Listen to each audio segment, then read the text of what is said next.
کې سرکاري کومک یاده چې څوک راغلي؟ یاره جی بالکل راغلی دي او زیات کړه تعاون زموږ عوام کړی دی او داسې یو الفاظ زما سره نشته چې زه د خپل عوام شکریه ادا کړم.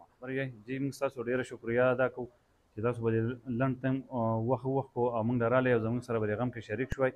موږ جی د بشونۍ اوسېدونکي یو او د بشونۍ د ویډیوګانې به تاسو ټولو لیدلي، نو دغه صورتحال دی او دغه منزل دی زموږ پکې. مطلب دا دی د خپل خاندان 6 کوره دي او 6 وړه کورونه چې کوم دي هغه ټول متاثره شوي دي.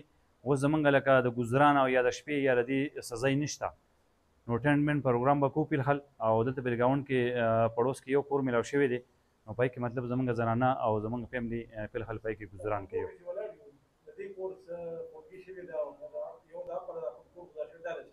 دغه کور ته چې دغه کور زما دی جی، دا 3 کمرې کور او 2 کمرې بیٹک و. نو دغه خو بالکل ستاسو وړاندې را تاسو ولیدو چې را پرېوتی دی. د دې سره مخې ته چې کوم کور دی دغه مې خوري کور دی، په کوم کور کې چې اوس موږ ولاړ یو دا زما د تره کور دی. بس دې تقریبا هغه 6 میاشتې شوي دي، دې کې 2 ودونه شو او چې یوه کمره هغه پرېوتې ده او نور صورتحال دا دی ستاسو د وړاندې دی. او جی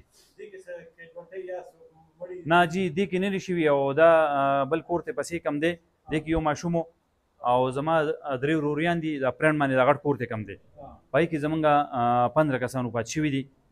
یو لاش له موږ ته تر 2 سنه نه میلاو او 14 لاشونه موږ ته میلاو شوي دي. دې سره خوا کې به د لیفټ سټ ته کم کور دی دا غټو، دا زما د خورۍ کور دی او دې کې 3 ماشومان نو هغې میلاو شوي دي. ټوټل زموږ د خپل خاندان 19 کسانو، په 19 کسانو کې 18 میلاو دي او یو د وسرلانه یې میلاو شوي.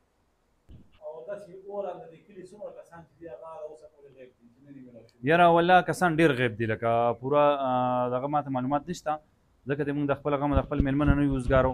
کوم امداد چې راځي دلته کې چې کوم کار کول پکار دي چې کوم د مړو یا د لاشونو پر هغې کې دلته کې سرکاري کومک یاده چې څوک راغلي؟ یاره جی بالکل راغلی دي او زیات کړه تعاون زموږ عوام کړی دی او داسې یو الفاظ زما سره نشته چې زه د خپل عوام شکریه ادا کړم.